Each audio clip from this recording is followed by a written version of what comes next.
computer, if you press Control or Delete, what will be the likely response from your computer? Some people are raising their hand. I'm not sure if they have any concern that we need to fix before we go ahead. I want to believe everybody can hear me.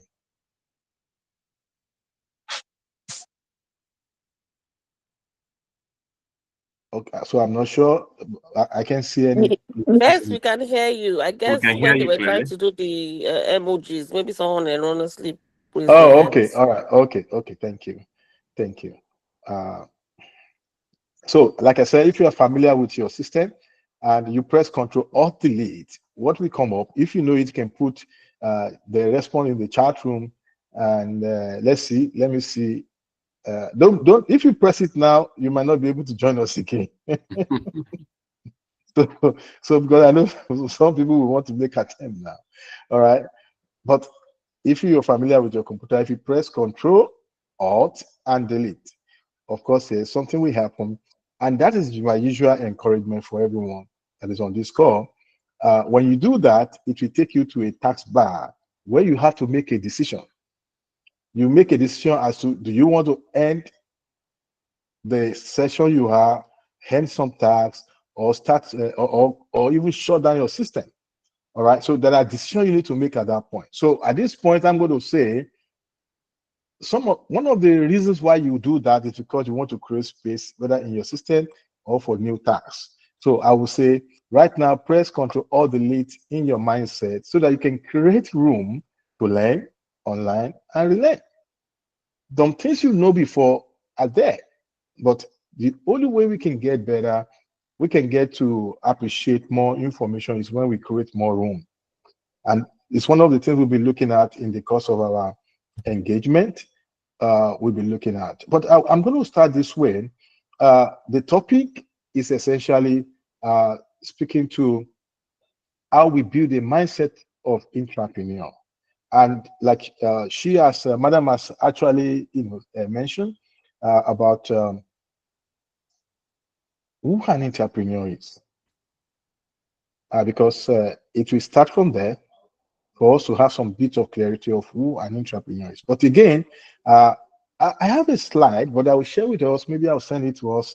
I may just talk through it.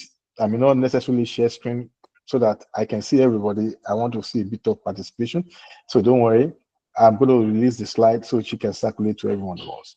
So sometimes I like to start from the point of, because it assumes that opposite of an entrepreneur is intrapreneur, not necessarily. But if you do not understand the context of who an entrepreneur is, you might struggle a bit to really get into who is an entrepreneur.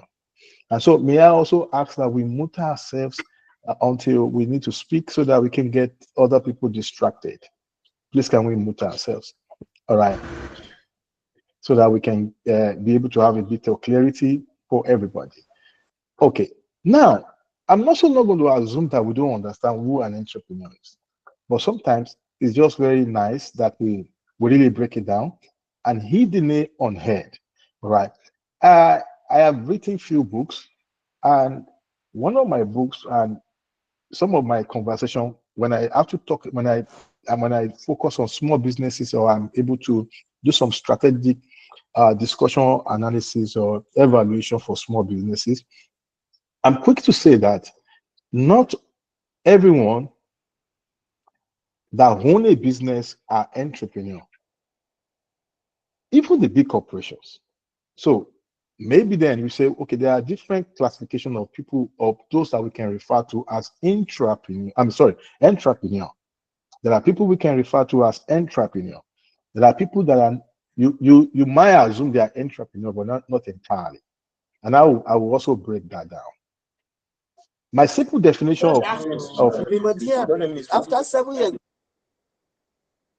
Uche, can you mute your mic? Yeah, thank you. Entrepreneur, in a simple definition for me, is someone who identify a problem and provide solution. So whatever you are doing, either as a business person or as an employee, and you are not solving problem, then you are not entrepreneur for me. So for you to be qualified as an entrepreneur, you must identify a problem and be able to provide solution. Now, when I said there are different levels to who entrepreneur is, so there are people that bought over businesses. So because one unique thing that distinguishes an entrepreneur is that they bat ideas, they bat new ideas. But you may not be an entrepreneur, you may not come forward with a fresher or a new ideas, but you can buy an idea, you can buy an existing businesses. So there are a bit of difference from those who are entrepreneur and those who are probably you call them investors. Okay, there's some bit of difference from them, and I'm going this direction because I'm trying to drive on certain point.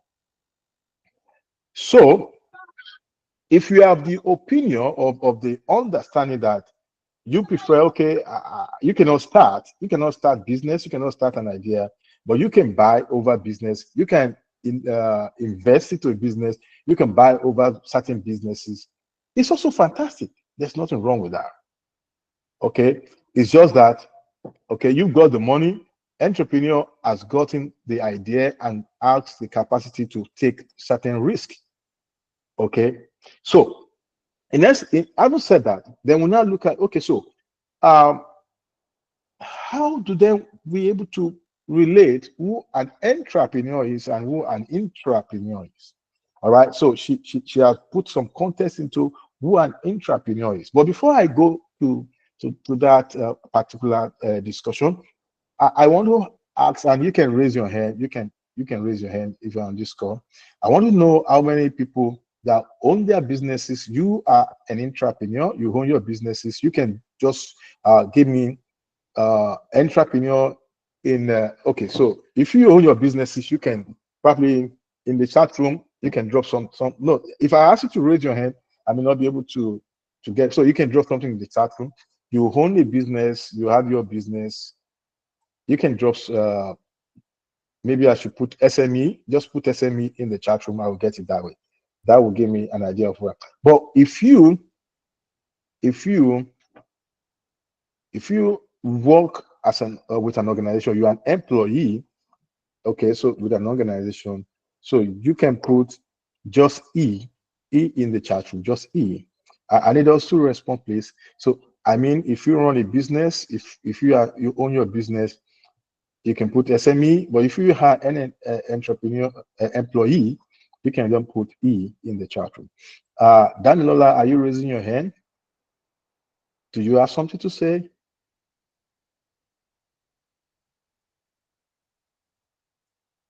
Okay, so I see. All right, good. Okay, so we are more of an employee. All right. Yes, of course. Yes, the program is focused on more of an employee. A few years ago, I wrote a book and I call it "Take the Leap." That book is battered from the idea of how to cross from employment into entrepreneurship, how to move from employment into entrepreneurship. And I share some useful information. I share about, I think about 4 to 5, 10 ideas of how and reasons why you move. Okay, but again, like we know, thank you for your responses in the chat room. Like we know, not everybody really will become an entrepreneur. Not everybody really will own a business. But there are people, and before now, I must confess, I used to say to myself, and I mean, we've listened to a lot of motivational speakers, and they've said to us, of course, your your employment cannot get you anything you want in life. Your employment cannot get you all the best you want in life. All of those things. We've listened to so many motivations around that. Fantastic. Yes, they have a little bit of convincing, perspective. But the truth is that we have those who are in employment and they also excel. We have people that are in employment forever and they make more money than even those that started businesses. The perception, the idea that you want your freedom, that is why you go into entrepreneurship or you go into starting your own business, really is just vague. if you say it's highly deceitful, perhaps I might just put it on the table that way. If you want to go into business, I'm not trying to address those, especially those of us in business now. I see few people. If you are crossing into business or into entrepreneurship because you want freedom, because you feel you can no longer say yes, sir, because you feel it will afford you some kind of lifestyle you think you so desire, I might just say to you, and I'm happy to announce to you that you probably be deceiving yourself, honestly speaking. And the reason is this: when you are an employee, you can easily tell your boss, tell your manager, tell your organization, look, you hire me for 8 to 4, 8 to 5, or if I'm going to work extra, I work up to 6 p.m. On my weekend, you do not pay my salary, it's for me. But as an entrepreneur, I'm telling you the honest truth, you almost going to work around the clock. And I'm very quick to say this to people. I said, have you seen any real successful entrepreneur telling you that they are not busy?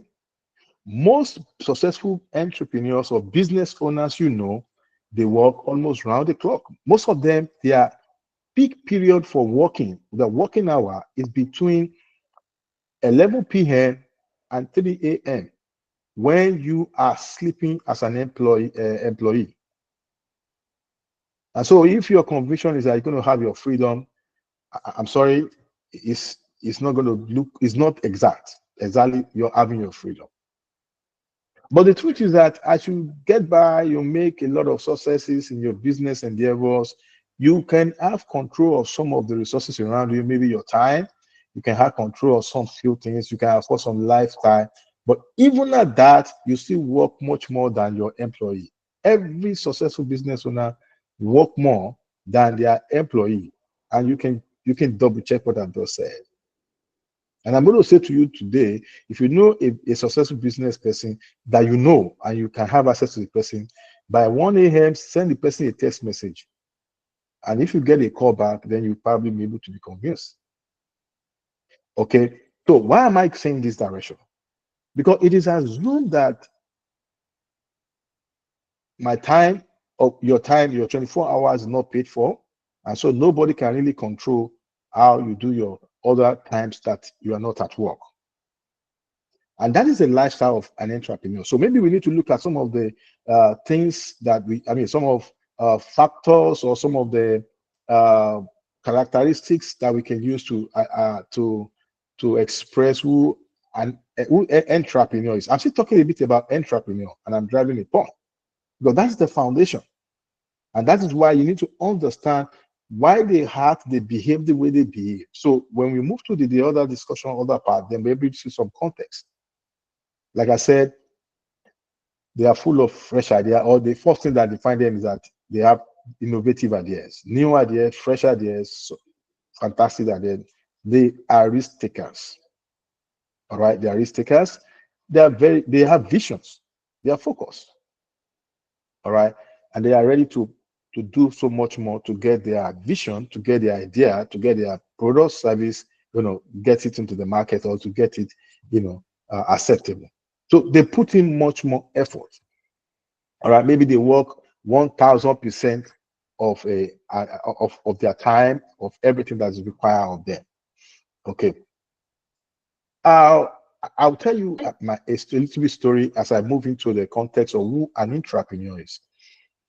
And I'm going to ask you to also think about maybe where you're working now or where you have worked, and let's look at what has happened at a certain period of time. So I joined a particular organization, and as a management staff. So every Monday is our management meeting, and as I prepare my report for the week, I probably will send a copy of that to my MD, since I report directly to my MD. And then when I get to the meeting, I'm ready with my report of my unit, my department, and the activities of the last 1 week. So I will give my report. Because one, that is the way I believe it should be. That is the way I was also trained. And then the MD will ask other people, other head of department to present their report, and they will be looking at me, looking around, and like the MD will say, "It's only Ayo that always come prepared with his report. What is happening?" And so when he said that about three different times, and it dawned on me that it looked like number one, is it that well, of course, yes, is it that it's not a culture here, or is it that I am overdoing what is expected of me? Now, one thing that came out of that situation for me was that some of my colleagues begin to have a threat towards me. And I'm like, what? This is just standard. For me, and I'll tell you, for me, if I'm performing, only my report can show. If I'm not performing and I have a lot of effort I put into pipeline, only my report can show. So it's not about whether I'm even performing. It's about the fact that I want to be able to justify the fact that I am doing something. So healthy management, if I'm not performing now, I have a lot of effort ongoing, and I'm giving a true picture of the situation of my department. That's what's for me. But what I saw from that situation was that some of my colleagues begin to feel like, what is wrong with this guy? Who is this guy? They feel kind of bitterness towards me. And then that dawned on me, like, look, but then you are bringing you're bringing up a kind of a standard that they feel uh, you probably just like we say it in Nigerian parlance, that's showing off. Madam, I think your gadget is having a feedback on my side. Okay, I'll correct it now. So maybe you have to gadget on. So that particular situation then tells me or says a lot to me that there are things that are expected of us that are not expressly communicated, they are not expressly defined, or they are not in any way even stated in our job descriptions. I have tried to articulate who an entrepreneur is and what makes them to be who they are. So, who is an intrapreneur? My usual explanation of who an intrapreneur is will be it is the person, it is that person that is able to bring a unique idea, an innovative idea, a wonderful idea to support the existing idea to get a more innovative result, a better result, or make the job more seemingly easier. In essence, what also define who an entrepreneur is, what really speaks so much more about who an entrepreneur is the uniqueness of being able to provide solution by evolving or bringing on board some more useful, innovative, creative ideas to support the existing idea. Let me say it again in this way. Right now, you are in an organization, you work as an employee. You have been employed for certain responsibility. It has been communicated in your employment letter. It has been communicated to you by your job description. You have been doing this over the years. You know what you are supposed to do, that your job function. And you have been doing that. And that will bring me to this particular, explanation. When I'm talking about productivity and performance, I say this. I say in organization, we have about three categories of employee. We have the employee that work according to their job description, the instruction given to them. They work, that's what they do. And that's okay. We have employees that are able to do far and above what is expected of them in ensuring that they are able to get result. The first category of employee I discussed, I mentioned that they work according to their job description. Most of them do not settle on the job. From the first day they get into the job, they are looking for alternative opportunity. They are looking for alternative job elsewhere because they will see this is a transition process. This is just not what I want. They are new. Some of them are new. They are just barely 1 or 2 years in on the job. They're already looking for somewhere else because they feel this will not cut it for them. And so because of them, they don't bring their best into the organization. And if you find out and you want to be my bear me witness, you will have seen some of them, or maybe just you, maybe you too. You will start pushing your CV everywhere, go everywhere, job hunting, and you're already on a job. So because of that, you have not been able to bring up your very best. And so you may not likely going to be an intrapreneur we are discussing about. The second category of employee, these are employees that they are not pressure for job hunting. They are not looking for job. They are hoping for opportunity, but they are not looking for. So what that means is that they are putting their very best on the job. They are doing what they need to do to get the job going, to put in innovative creativity, get the best. Such employee, you will rarely see their resume, rarely see them pitching for job opening, looking for vacancy. Most time, and given again based on my nature of work in Lorage, we do recruitment, background coaching, headhunting. When you approach them, one thing you will hear from them is, well, I may want to know more about this, but I'm not desperate. They take their time. Such employee will spend like 5 years, 6 years, 7 years in their organizations. So when they are going to move, two things will happen.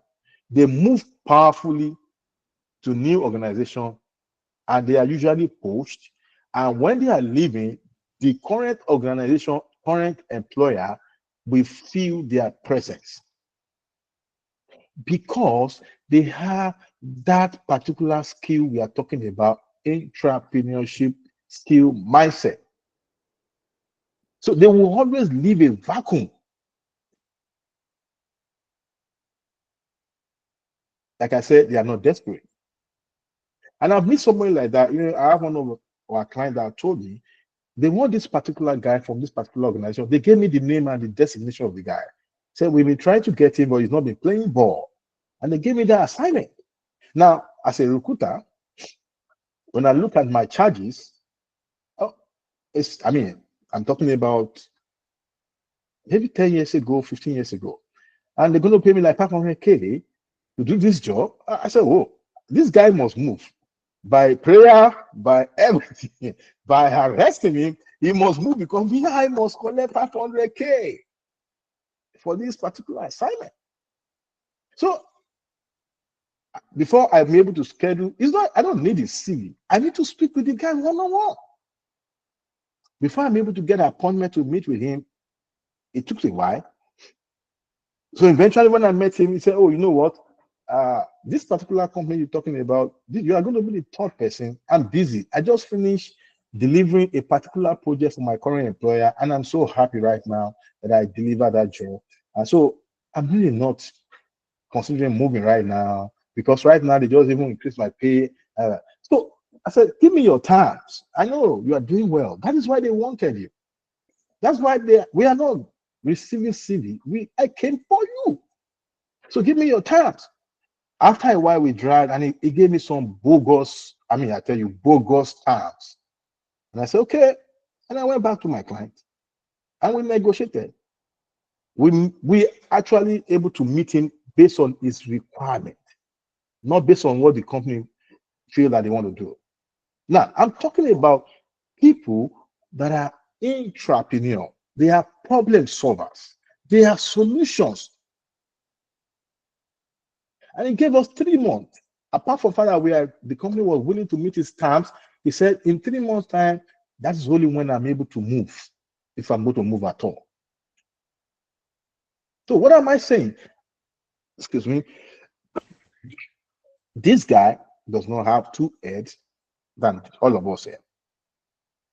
It's just one person that has evolved himself, developed himself, and make himself a solution to problem where he has found himself. Of course, yes, the current company he has spent like 10 years or so.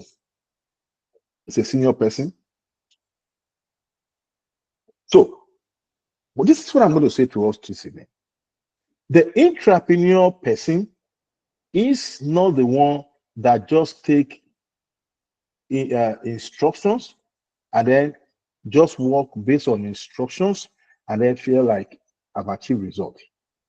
He is the one that takes instructions, analyze the instruction, critically look at what are the best alternative options to get the result, save the company some resources, help this company manage or utilize or get some best utilization of the resources. That is the intrapreneur we're talking about. It's not the one that will tell you, hey, my agreement with the company is 9 to 6, anything 9 to after that, I don't have time. No, the truth is this, not because they also have time, and not because they don't feel like some of the other time are precious, but there's a way, they won't say it out, but there's a way they work around it. I will tell you my experience. I once worked in the capital market, and there was this situation. One of our clients that told me that particular period of year was the year First Bank was doing, I think they did, they were selling shares. Okay, I think they did some more shares, something, whatever that year.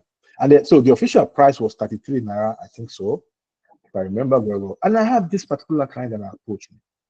I said, can your company get me, okay, so I'm a stockbroker, so can your company get me a 45 million naira worth of shares that year?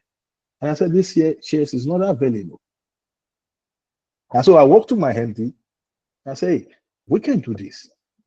This is not available, but we can get this guy what he wants. We can do this. And I brought about 2-3 ideas on the table. And my MD was so surprised. He said, since when do you know all this? Okay, so even as a stockbroker, I don't trade. I don't go to trading floor. I only handle operations and client services. And so by the time I sat down my team, the team, our head of trading, my MD, and I gave them some idea, they were surprised. For the very first time in that organization, that particular year, end of the year, I was the best staff, overall best staff. I got a check that is more than my salary. And I said to people, I said, how many chickens do I want to keep for Christmas? Just because I'm able to bring an idea on the table. The only reason why you will be an entrepreneur is when you are able to bring fresh idea, be able to help other people get result, and you are able to make yourself an example to others. I used to say this, and I can give you some of the places I've worked using myself, because I can't say this, I can't be confident enough to say this if it has not worked for me. I used to work with another organization, and I was in the sales department, where customer service or customer sales or something close to that. And when I joined that organization, I struggled. It wasn't easy. It was tough. I wasn't getting results. But I said to myself, I'm not going to give up. So eventually, when I understand my job and my terrain, and then one of the things I will hear in the office that, where do you sell our products? And I said, don't worry. Nobody's owing you. The product move out, the money comes back. And they were like, this guy. When I went on leave, my leave was those years, my leave was about 35 days. It was so boring. 35 days sitting at home, I was tired. So I get back to the office. And they were like, hey, go on leave. I said, I'm on leave. I'm tired. It's boring. Too long. Because that's more than a month. Every public holiday, every weekend is not counted for 35 days. So you can understand what I'm talking about. So it's more than a month. And my result was still there. And they were surprised. Now, because I've had to do so much more than what I think it is required so that I can sustain my performances. Get me right. I am not saying it may always be easy to get results. But what I'm saying is that once you clear your mind and you have the mindset that I must get results, and you are able to manage distraction. One of the things that cause distraction for employee or for those that are unable to attain that level of intrapreneurship is number one. Of course, nothing says that you should be completely satisfied with your level on your job right now. But the number one thing is that you have not settled your mind on the job. You've not make up your mind that this is a job for me. You're just like, okay, this is just one of those things. I'm just going to do this for this time, and then I'll move on. This time, I'll move on. And I'm telling you, and I'm challenging you today that if you get back to your work on Monday and say, hey, this job right now is my job, I'm going to give it all the best. No more distraction, no more applying, going on LinkedIn, looking for a job. I just want to do this for the next 1 year. I'm telling you, there will be changes in your performances. And that is when you can start your journey of being an intrapreneur. That's the first thing. Avoid distractions. The next level is what? Give yourself to development. Most of us, and I'm going to share this to establish what I've just said. Now, I crossed from FMCG to a capital market, a money market. Sorry, a capital market rather, not money market, capital market. Now, if you want to quantify it, you will agree with me that moving from an FMCG to that kind of sector must be a tough order. And I moved as, let me say, as a supervisor from where I am to an head of department with my official car, my driver, and the team I'm going to supervise who are already in that system. So I'm the only new one, and I'm actually, yes, I'm straight to that sector. It was when I get to that sector, I started my stockbroking exam. So one of the things I did for myself is to give myself to knowledge, to development. I started reading. I registered for my stockbroking exam. I started looking for information. I will ask people. I got a mentor because one, I'm heading a department and I have colleagues there that will want to see my downfall because they feel like this guy is coming from a very strange industry to this place. Number two, I must also be able to justify to the management that look, I can deliver on what I've said. Number three, I felt that is my job now. So no more distractions. I need to give in my very best. And so, because I made up my mind, in few months down the line, the results are showing. So, except and until you are given to personal development. Personal development. I'm going to say it again, personal development. Your organization will not give you all the required development you need. You must give yourself to personal development. And what are the various personal development you have? Read. Anything that has to do with your job or your industry, read about it. Number two, get somebody that is smart and has been in that particular industry or sector or that line or that responsibility before to mentor you. You need a mentor. And number three is that you need to ensure that you have good interpersonal relationship with your colleagues. You know why? Now, if you remember, I said this. I said, when that client met me, I said, hey, Ayo, this is 45. million naira. I need this share. I need certain unit of this share. This share is not available. Say, I know, and that's why I came to you guys, and I need you to deliver. I can't do it alone. Remember, I said I had to have a meeting with my MD and our head of trading, because eventually, if we go to deliver, my colleague who goes to the trading floor must agree with me. We must have good relationship because he has other clients demand too. So you need that interpersonal relations for you to be an extraordinary intrapreneur. Remember, we say intra because you work in an existing system. So you are an intrapreneur because you are working in an existing idea, an existing business, in an existing operation, in an existing organization. And you cannot deliver alone. You need the people around you. You need to have good interpersonal relation. So that is number two. Under number two, I gave you 3 things you need to do for personal development. The third one is you need to develop the mindset of creativity. Yeah. Somebody might ask me, is anybody able to develop this? Yes. Again, it has to do with what you expose yourself to. It has to do with the kind of circle you interact with, the group of people you interact with, the kind of people you interact with. It has to do with that. So you can increase, you can improve on your creativity. When you see any problem, what do you see? Do you see problem really, or you see opportunity for solution?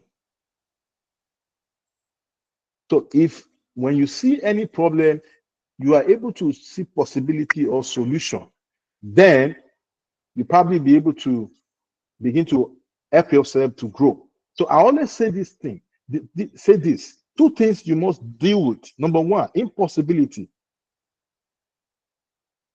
And then the second one is procrastination. And these are part of things you need to do to help yourself. To enhance your creativity, you must expose yourself to information, expose yourself to some environment that can help you to be able to develop your mindset. Now, I said this, if you have opportunity, for instance, you can travel. And when I say travel, you don't have to travel to the Western world alone. Now, my first travel out of Nigeria was Ghana. And when I went to Ghana, I'm able to align some things in Nigeria and in Ghana. I'm able to look at some. I saw things might have changed now, but that then, when I got to Ghana, I realized that their police officer do not harass people the way they harass us in Nigeria. They are more neater, they are more presentable, and that is just Ghana. That gave me some kind of perspective. Even, especially that year, when I was in Ghana, we were not using generator.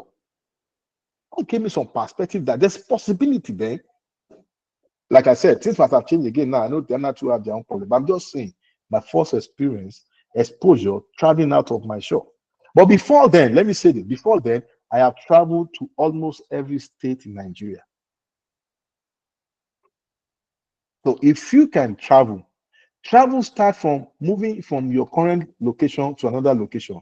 So if you have forever live your life in Lagos, go to Jos. Forget about Boko Haram. It's there. Forget about kidnapping. It's there. It's not you they are looking for. They are looking for you when you also start to look for them. When you start to also expose yourself that you are here. So it starts from there. Changing location give you a kind of a perspective. And then when you can now afford much better, you can travel abroad. To Ghana. Ghana is abroad anyway. You can travel abroad After Ghana, of course, before I get to Ghana, I'll pass through. In fact, interesting thing that when I was going to Ghana, I think I went by road. So I traveled to Benin, Togo, which is Aflao, and then I get to Ghana. So how many countries? After that, I traveled to Dubai.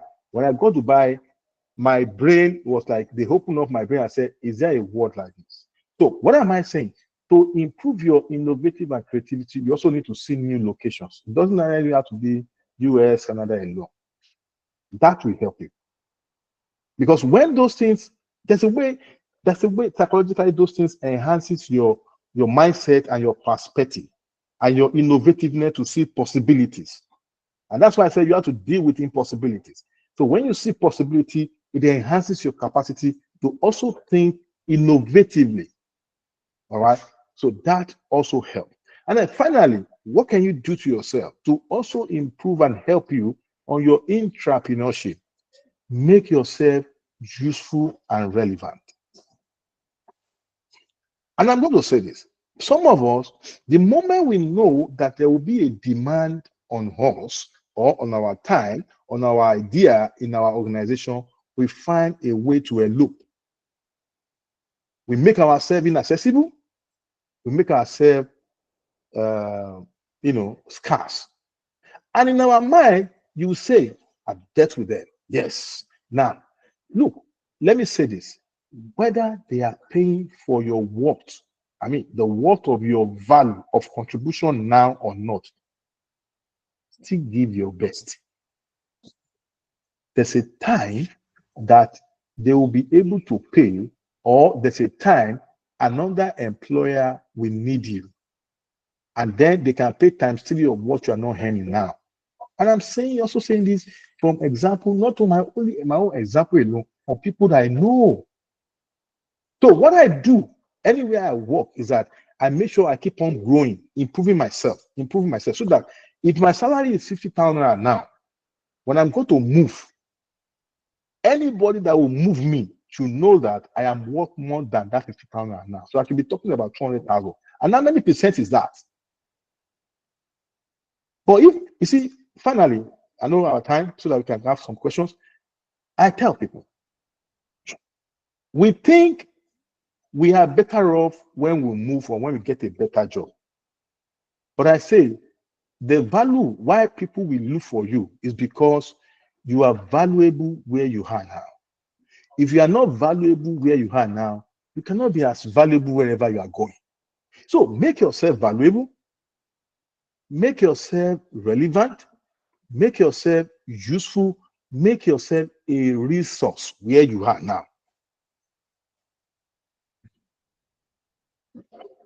Make yourself a resources that people feel like want to tap from. Say, hey, Ayo, hey, Kayode, hey, Uche, hey, Ilora, Francis, I need your help. I need your help. Is it only this guy? The day you didn't come to or you don't come to office, they start saying, hey, this guy, then they will feel your presence. And I'm like, what? And I'm saying this to you, you can be a security man, you can be a cleaner. And I'll share a very funny story. When I was growing up, my secondary school, my mom will say to us, you guys, you need to know how to make money. So you go and do all the day job. Secondary school, you have to go and do all the day job. And I'm going to say this. In those days, I have one of our aunties that works with Johnson Wax. So they now said, she said, okay, they had some space for some holiday student, all that. So they gave me a job of a cleaner because that's what's available, right? My brother was given a job in the factory. I think in the factory, yes. So we were there. Now, get me right. Our parents did this to us. They are not going to ask for the money. It's not the money that we are going to use to eat. And it's not even the money we are going to use to pay our school fees. So this was to expose us to how the work, so that how we make money, so that we know how to manage our resources. So I was cleaning, very, very funny. My job was cleaning, and they put me in the factory toilet. I don't know if anybody has entered factory toilet before.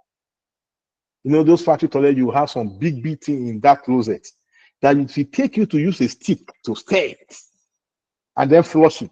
I said, Jesus. So I was doing it.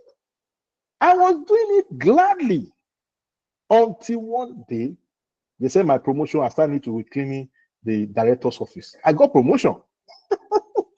So I started cleaning the director's office. And one of the offices was the MD's office. So I remember a day he sought for me. I was afraid. I thought something was missing. He said, "Are you the one that cleaned my office?" I said, "Yes, sir." I mean, this is a white guy. Johnson Wax, the MD in that year, several years ago, maybe 1992, 91, I can't remember. What's a white guy? So maybe you want to fact check me. I say, "Hey, you are the one that came out." I said, "Yeah." He said, "As from today, you will be having your lunch time with me." I said, "Wow.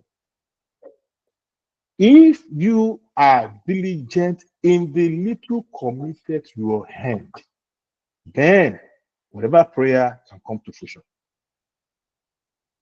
Maybe I should sound like a prophet. We pray too much, but we don't want to do what so much. So I like Tony Onimelu. The first day I met him, and he say, "Work hard, work smart." So, and the Bible says, "If thou art diligent in little," I know Quran says that too. So if you are not diligent in what you are doing now, who's going to give you more responsibility? So you have to be that kind of intrapreneur that is willing to go far and beyond, far and above. And let me tell you, finally, once you do all this, you increase your skills, you increase your marketability, you increase your value, you increase your worth. The same mindset I have when I was in Nigeria, where I am now, same thing I have. It has not changed. I do it like my life is dependent on it, like there's no tomorrow and like there's no other opportunity. And I can tell you, the rest is story. So it's not about your superior. It's not about your boss. It's not about your code. It's first start from you. How do you see yourself? What value, when they say what value are you bringing to the table, they really mean what value are you bringing to the table. So, distinguished ladies and gentlemen, my encouragement is that make yourself useful, valuable, helpful, and be a solution provider everywhere and anywhere you find yourself, either in the mosque, in the church, in your cycle, at work. Make yourself a useful and a kind of resource that people want to, sort for. I hope I've been able to convince you and not confuse you with these little words of mine. Thank you. We can start the conversation. Wow. Thank you so much, Doctor. Thank you. I can see people are clapping hands because I know that people Thank you are so much. quite impressed. People have gotten, in fact, I'm getting some WhatsApp messages here. People are sending me personal messages to tell me how happy that they are to have joined this program. That's my phone number. Thank you so much, sir. Thank you so Yeah, much. that's So great. much. So the meeting is open now for questions. Maybe I think I was seeing some people that were raising up their hands before for questions. I think we can take those questions now. Let me open the queue to know who and who. All right. So let's take questions. Trying to see the hands that were raised. Okay, I can see Damilola Rebecca. Can we take your question? Thank you.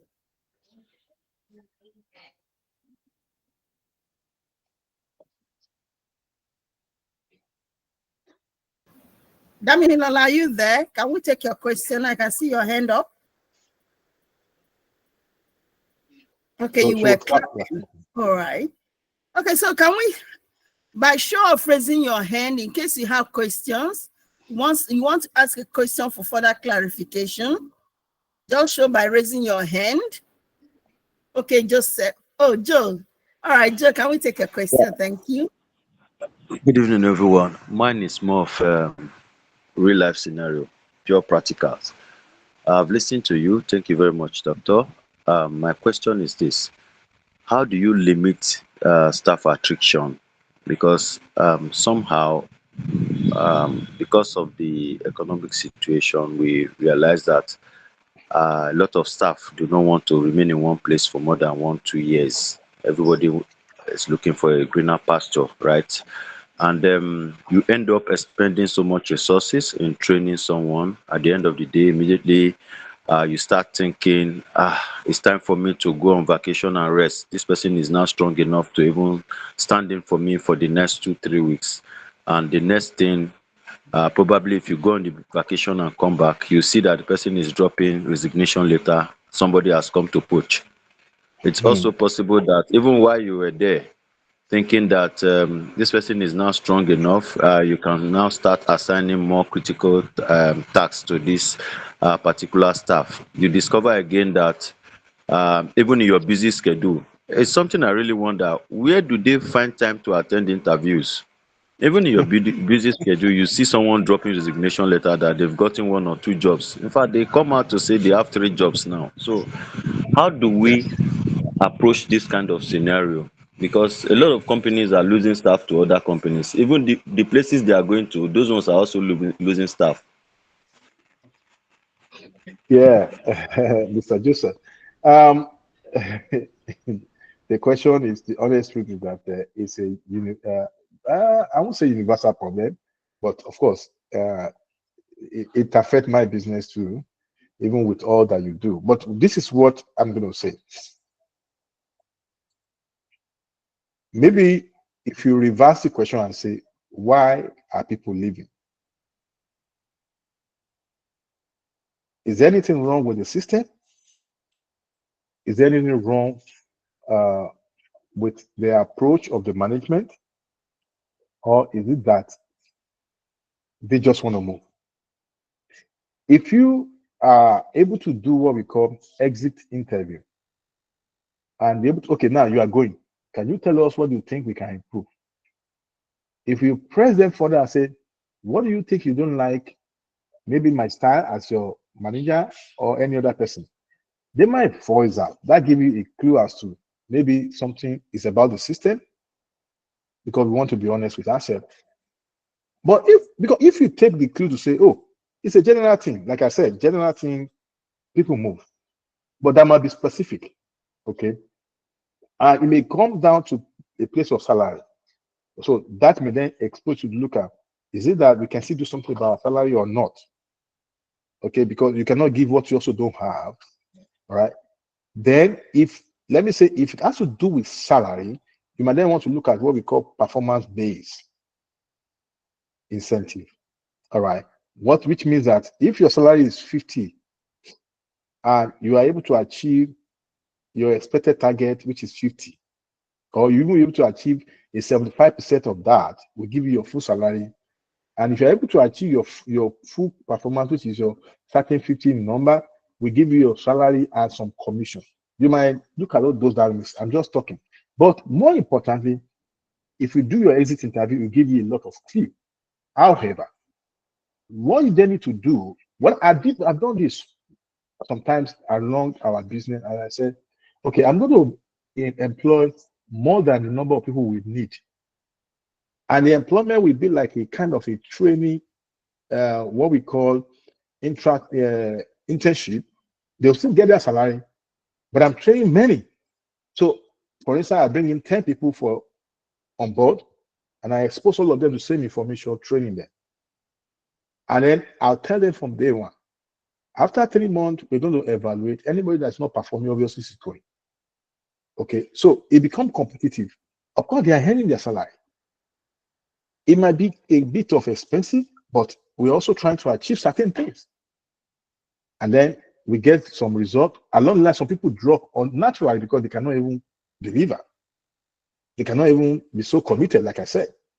And then we get some numbers that we can work with over time. And then we tell them, we're going to also invest on you, because I always ask, what motivates you to work? Some people, it's about money. Some people, they have career. Some people, they have other reasons. So you might need to look at all of these dynamics, but I can tell you for free that the attrition affects a lot of more businesses, really. But remember, I said when I was speaking earlier that, look, we businesses come for poaching, head hunting, because they know those people are also valuable. It will surprise you that one of our staff was leaving. In fact, she was going to be fired, but eventually she left. And she's a student. That one of those people I brought on board, she's a student. She's not yet through in school, but we started training her. So she understands job so well. And then she came back and said, our auntie that she stayed with had opened a shop, and then she wants to join her in that business, that she doesn't want to do our nature of business. She doesn't see career in that. Only for after like maybe 1 year after, one of our clients at employer, and she came back to me and said, I just want to thank you for training me. I was like, how do I place this? You said your auntie opened a shop, now you're back to the line of business that you were before. And I smiled. So, especially this Gen Z, I know they are here. They are not ready to stay with you for 5, 10 years. If they don't jack up, then they will go for another job. So, but what you might do, you might throw, if your business accommodate the nature of you be able to create a kind of internship, which is a kind of academy, you bring on board even maybe final year students or students that are distant learning students, and you are able to brush them up, you might be able to keep them a bit more longer. And then you can look at the system, how it can be more dynamic and evolving. So I would tell Madam Chinyere to give you invoice for this consultancy. This is consultancy, not a question. Thank you. I hope I'm able to answer the question. Yes, thank you so much, Doctor. All right. Any other question? Okay, do we have any other question? I can't see any other hand up. Any other question, please? Yeah, Dozier, are you Okay, asking question? Dozier, okay. Damilola, you asking question? Dozier Junior and Senior want to ask question. You are not, you are muted, Dozier. Yeah, mine is not actually a question. It's just that I just want to commend your presentation. You did justice to the presentation, and well, I was invited by one of my sisters here, Mrs. Eke. She was one that told me about the program. So I now promised her that I will join, so I can listen to what the speaker will do. But I must say that it was a wonderful presentation. I just want to give you kudos, and you keep it up. At least this little time I joined the people, I learned a lot, and it will still help me in my workplace as a management staff. So that's what I have. I don't have much things to say. I just want to say thank you for the presentation. Thank you. Thank you so much. Thank you. Thank you, Dozier. Thank you for joining us. All right, can we hear from Oluwole?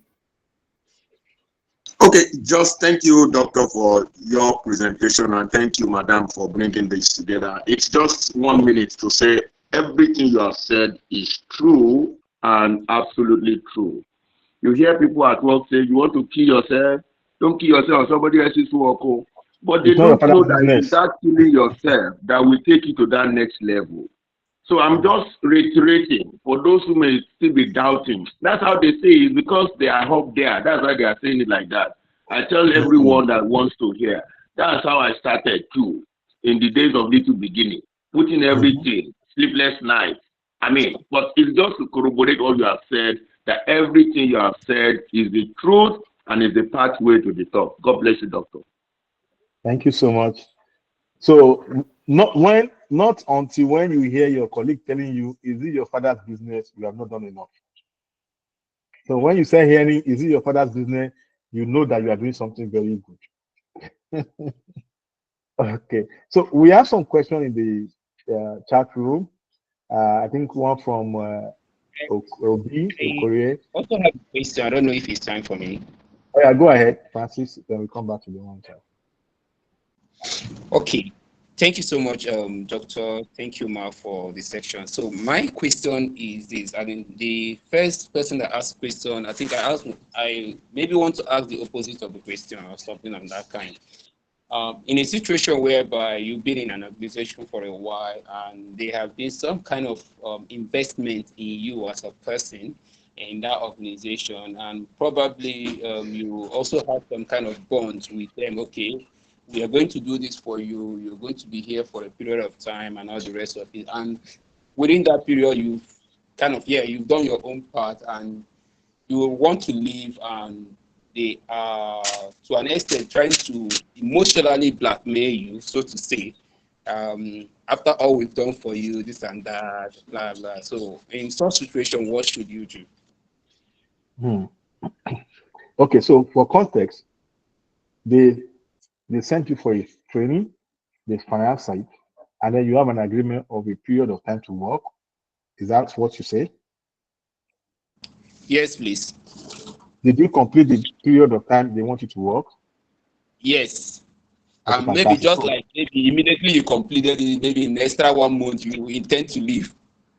Okay, so this is what I would say, and my honest advice, also as an entrepreneur too. Yeah, if like you have said, it's 1 month after you have completed the task, it obviously means that you have always had it in mind that after this thing you are going to move. But what will it cost you if you do not move and you give them another 2 months and you give them an offer to say, look, if you bring in somebody I can train, at least as in a way of my own being being supportive to the system. If it's that possible for you, now I know you're like, oh, this is going to also cost you something.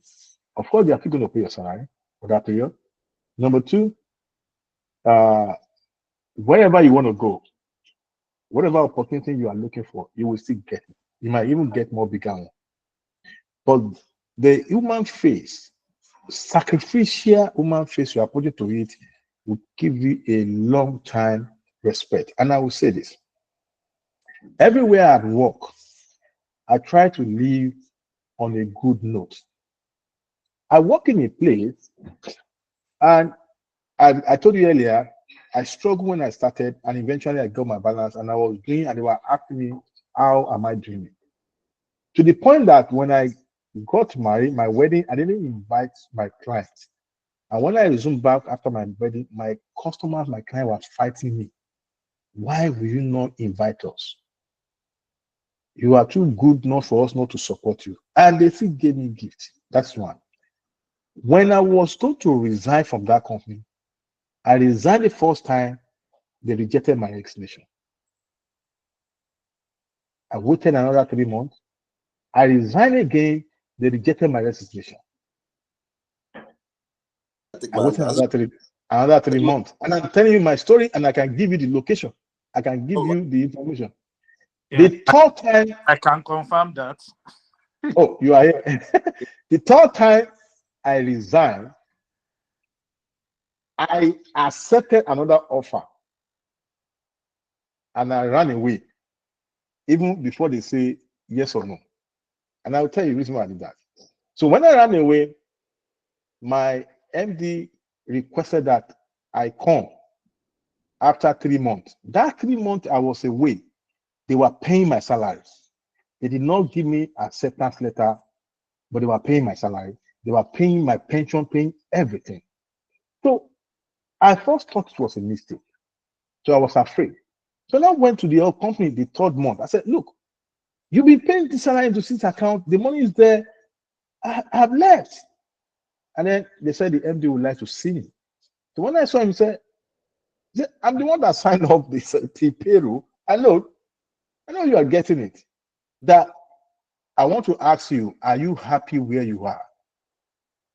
I said, yes, sir. So is it because I saw your driver outside and your official car? Is it because of that? I said, no, sir. I said, but it's a new sector for me, and I'm learning a lot of things, and I'm okay. And I said, okay, you have my blessing. Go and resign tomorrow. 3 months after, and I resign. That is when they stop the salary. Now, this is me. It's not somebody's story, and I'm not. And I can, if I look at my library, I will bring out payroll and all those things. It has never happened before. I don't know where it has happened before. I don't know how and what it is. But one thing I know is that it tells to the fact that I gave my very best. So till tomorrow, if I work with that organization, nobody will say that guy is a stupid guy, is a thief. Nobody will say that. And I still made progress with my life. But a lot of us, especially those of us that Gen Z, we feel like one, we have to fight to finish with our employer at part. We have to do this, we have to do that. We feel that's the only way we can make the math, that's the only way we can really make our progress. But one thing you need to know that people will say karma. Now, I am not judging you here, get me right. But I'm saying if it requires you going extra length as a sacrifice, do it.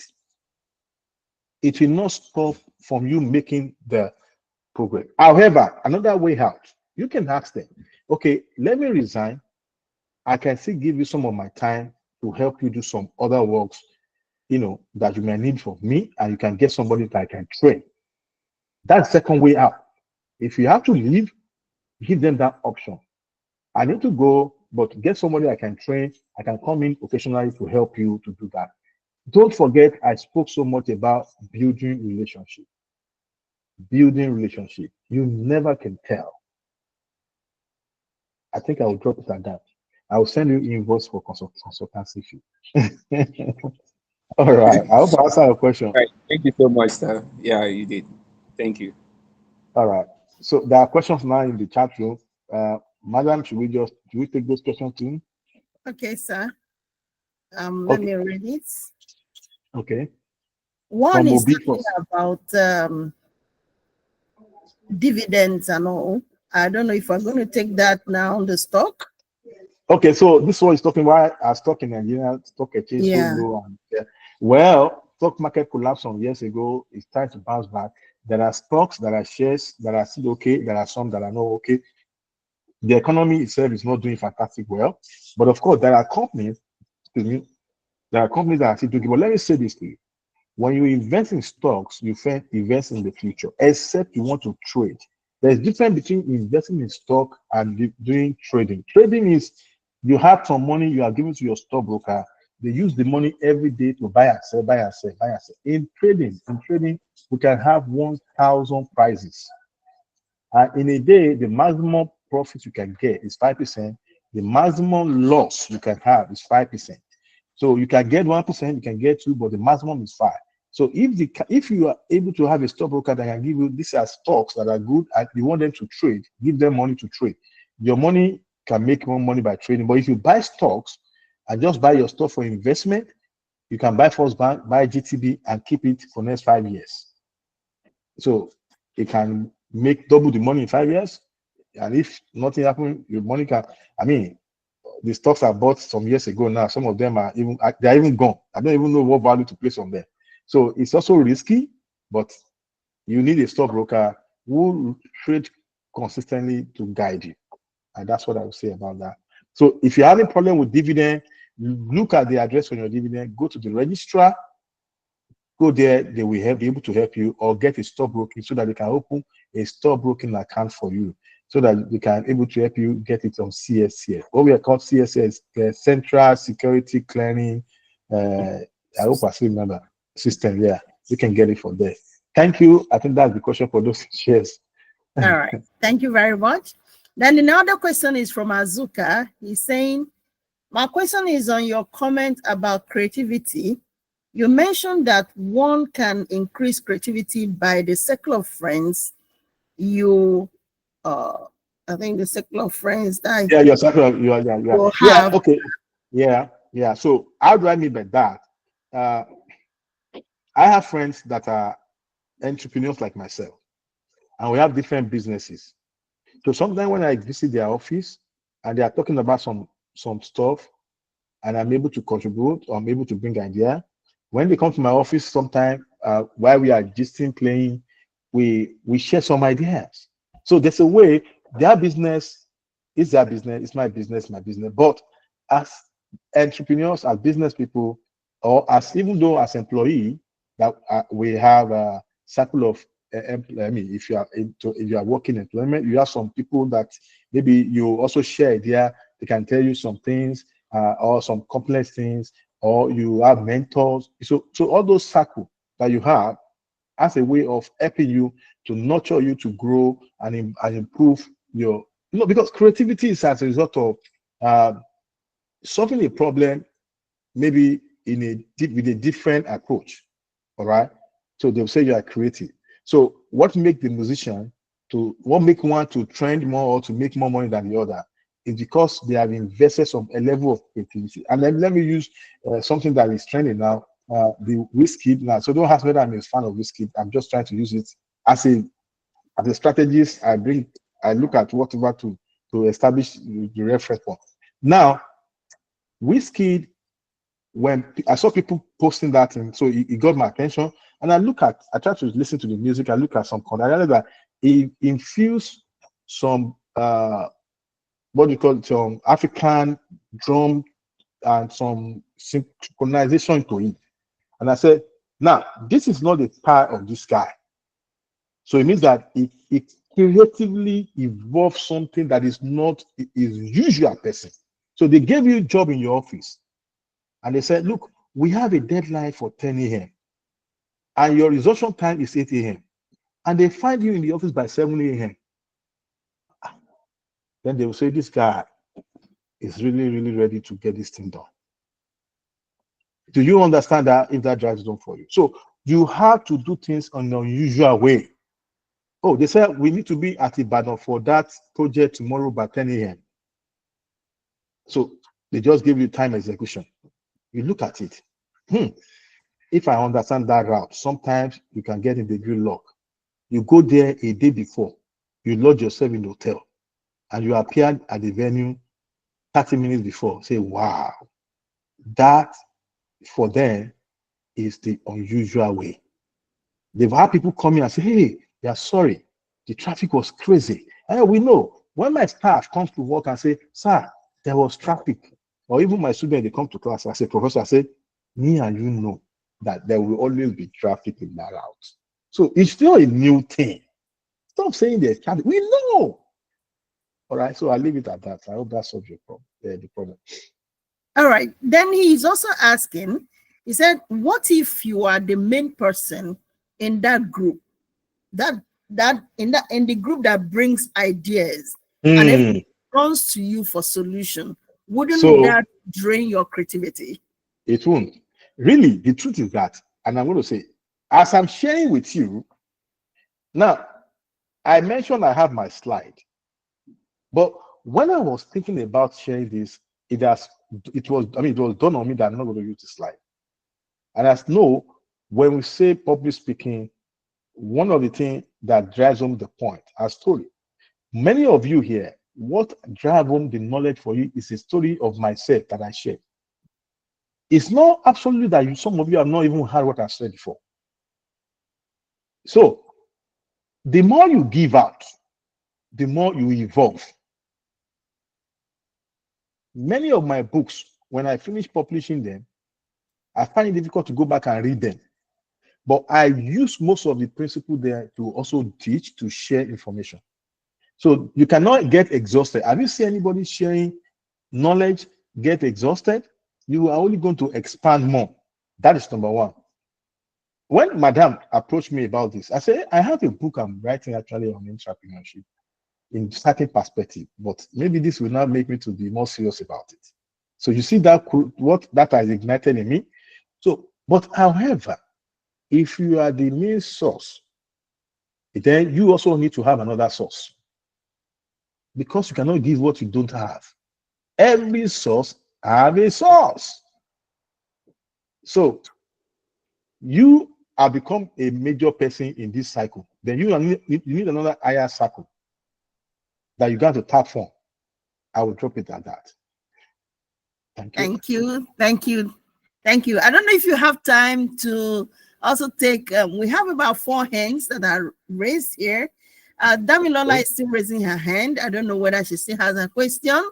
And then we have Ilora Francis in that order. And we have Abimbola and then Temitope. 4 people that raised their hand. That means if you have your question, could you ask now?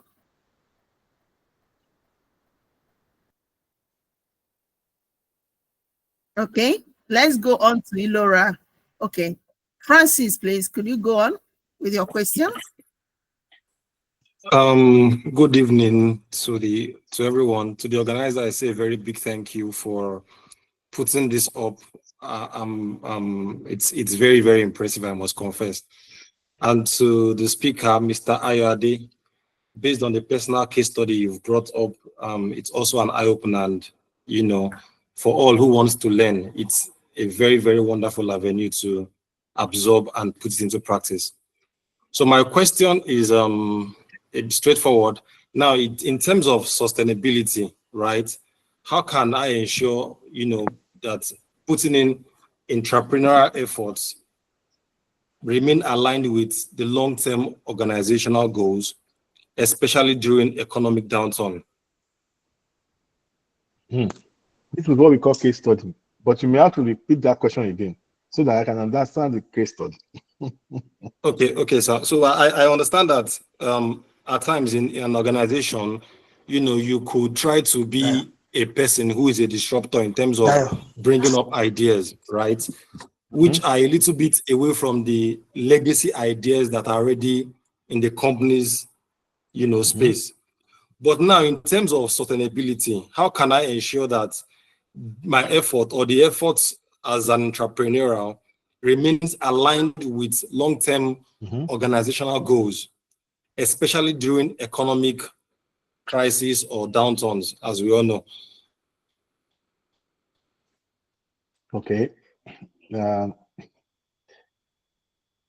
My understanding of your context will be, how do your idea, your creativity remain relevant, especially when there are more turbulent, challenging time?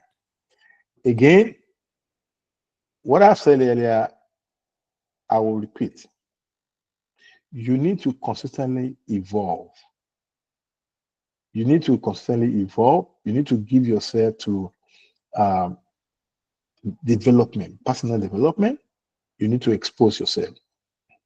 Let me say this. I think when my profile was read, you had that I won an award, Mentor of the Year award. And how does that award come by? It was some of the things I'm doing right now. I do a lot of mentoring for businesses. I mean, youth businesses. And I've done that for more than 10 years with Faith Foundation, Tony Elumelu Foundation. There's one national entrepreneur youth fund group. I do that Lagos State LSFTF, or they call Lagos State Employment, something like that. I forgot that now. I do that with them. And when Faith Foundation recommended me for that global award, it was a competition within some of us in Nigeria, then Africa continent, and then global continent, intercontinental competitions. Before I got that award, it was from an organization in the United Kingdom, but the award was presented in Netherlands. Okay. What was it about? It was a mentoring about. It was because I work with young people's business. And the only reason why Faith Foundation will have recommended me because I've been supportive to the young people, not because they like my face. All right. And I didn't just start, and I've not also stopped.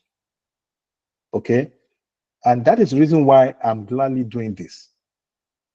Some of you most likely will have listened to me before that I'm on this call. And I'm sure what I have shared today is not what we have had before. So if you say the same thing continuously, people say, oh, I've had him before. What is coming to say that I will say? But I don't know who had me before. And I don't know what I have said before that you have heard. But I'm still going to come all the same, say what I think will work. So what am I saying? Businesses evolve, economy evolve, situation evolve, things change, you also must scale. You must change. You must evolve. Your dynamism must evolve. What I share with, I think the problem about attrition earlier was what I tested in my own business, and I know it can also work somewhere else.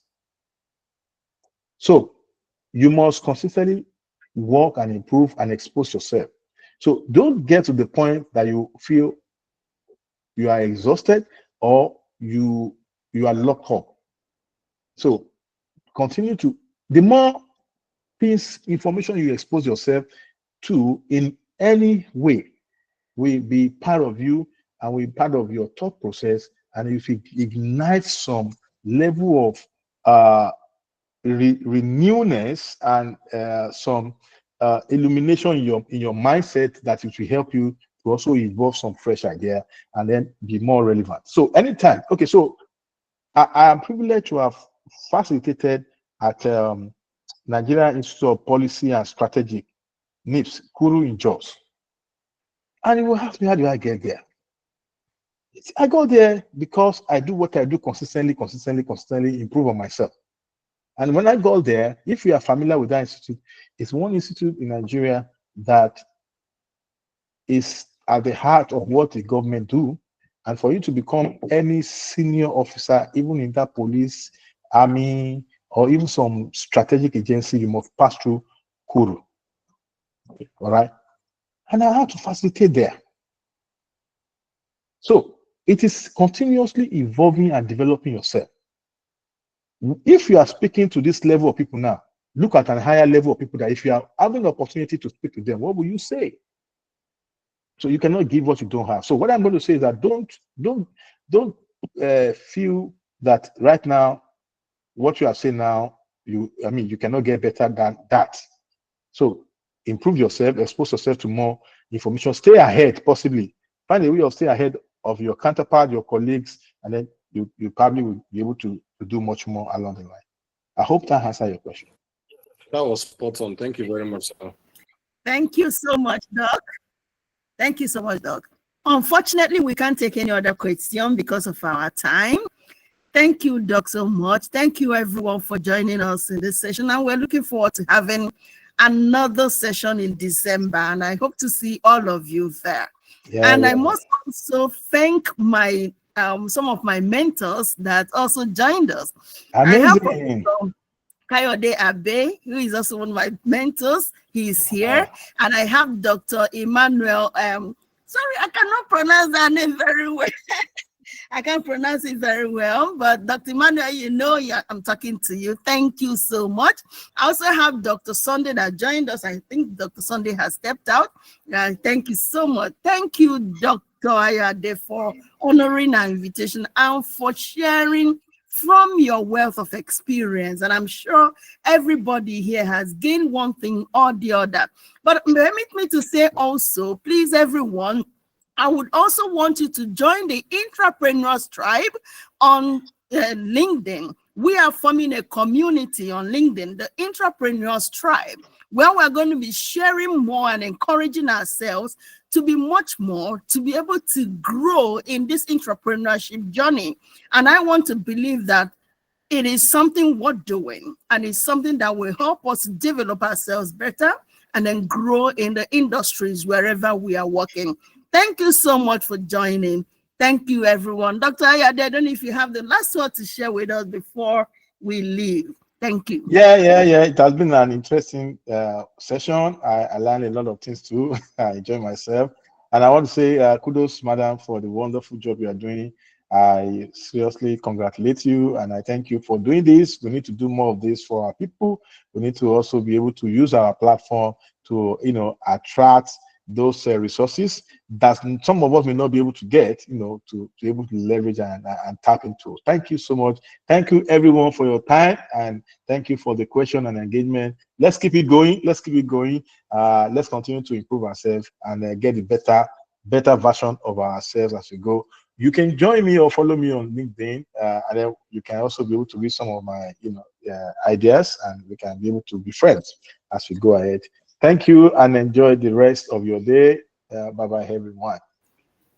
Thank you, thank you, thank you so much. So we look forward to December edition, and I'm looking forward to having every one of us joining that session. Thank you, and enjoy the rest of the evening. Thank you, ma'am. Thank you. Thank you. Thank you very much. Thank you, Thank you. everyone. Bye. Thank you, ma'am. Bye. Thank you. Bye. Thank you. Thank you. Bye. Bye. Thank you. Thank you. Thank you very much. Bye. Thank you.